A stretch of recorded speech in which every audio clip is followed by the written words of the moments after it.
Police এখানে দাঁড়ায় দাঁড়ায় কেন দেখবে? তাদের যদি কোনো ফল্ট না থাকে এতদিন পর প্রকাশ হলো মিথিলা রহমানের আসল রূপ। এবার চূড়ান্তভাবেই ফেঁসে যাচ্ছেন মিথিলা এবং ইয়াসিন।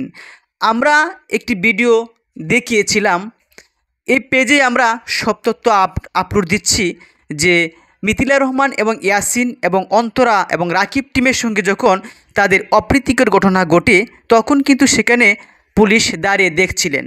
অন্তরা তিনি প্রশ্ন করেছেন যে মিথিলা এবং ইয়াসিনের যদি কোনো প্রকার দোষ না থাকে তাহলে পুলিশ এখানে দাঁড়িয়ে দাঁড়িয়ে কেন দেখবে? হেলমেটটা দিয়ে ভিডিও করতেছে, হেলমেটটা খুলে আমার ওয়াইফকে। আমরা আরও ভিডিওতে দেখেছিলাম যে ইয়াসিন তিনি বলেছিলেন এটা কি হচ্ছে, অর্থাৎ ইয়াসিন তিনি দাঁড়িয়ে দাঁড়িয়ে দেখছিলেন ওনার স্ত্রী মার খাচ্ছিলেন, অর্থাৎ তিনি ভিডিও করাতে ব্যস্ত ছিলেন। আপনার স্ত্রীকে অন্য একজনে মারবে, পেটাবে, আপনি দাঁড়িয়ে দাঁড়িয়ে দেখবেন, এটা কোন ধরনের ভালোবাসা?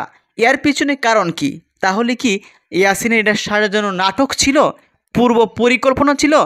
যে একটি সাক্ষাৎকারে অন্তরা এবং রাকিব তারা বলেছে আমার স্ত্রী মার খাচ্ছে, আমি হ্যামলেটটা খুলেও অন্তত ইচ্ছে করলে আমার স্ত্রীকে ধরতে পারি, অথচ ইয়াসিন তিনি সেটা না করে তিনি বরং বলতে সেটা কি হচ্ছে বা তিনি ভিডিও করছিলেন। তাছাড়াও মিথিলা তিনি যে প্রথমেই অন্তরার ছোটো বোন ইতিকে আঘাত করেছিল সে ভিডিও ফুটেজটা তারা আপলোড দেননি। এবং সময়ের গল্প আমরা যে চ্যানেলটা দেখলাম সেখানেও কিন্তু সেই ফুটেজটা আমরা পাইনি। আমরা এটা পেয়েছি যে মিথিলাকে অন্তরা বড় বোনে আঘাত করছে এবং রাকিবের যে টিমের রাকিবের বোন আছে তারা আঘাত করছে, কিন্তু মিথিলা যে অন্তরা ছোটো বোন ইতিকে আঘাত করছে সেটা দেখানো হয়নি। এই গল্পের শেষ কোথায়? কন্টেন্ট আবার বানাইতে হবে। অর্থাৎ মিথিলা এবং ইয়াসিনের মেন ফোকাস ছিল কন্টেন্টটা বানাতে হবে এবং রাকিব এবং অন্তরাকে তাদের জনপ্রিয়তা থেকে কমাতে হবে। তাছাড়াও রাকিব তিনি একটা কথা বলেছেন যে তিনি সব সময় চেয়েছিলেন যে অন্তরা, ইয়াসিন, মিথিলা তারা সবাই একত্রিত হয়ে টিম হয়েই যৌথভাবে কাজ করবেন, কিন্তু মিথিলা রহমান তিনি তার স্বামীকে বিভিন্নভাবে ভালোবাসা দেখে হোক আর বিভিন্নভাবে হোক তিনি কলে কৌশলে এই টিম থেকে দূরে নিয়ে আসলেন। তখন মিথিলা বলল তুমি যদি একটা চ্যানেল খুলেছ আমরা এখানে কাজ করলে কম ইনকাম পাবো, আমরা আলাদা আলাদা কাজ করব তাহলে ইনকাম বেশি পাবো।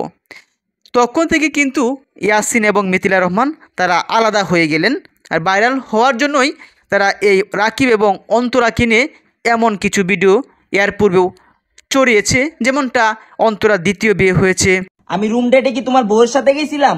ইয়াসিন এবং মিথিলা যদি তারা প্রমাণ দেখাতে পারত যে কে বলেছে অন্তরার দ্বিতীয় বিয়ে হয়েছে বা অন্য কাউকে নিয়ে পালিয়ে গেছে, প্রমাণ না দেখাতে পেরেই অবশেষে মিথিলা এবং ইয়াসিন তারা ফেসে গেছে।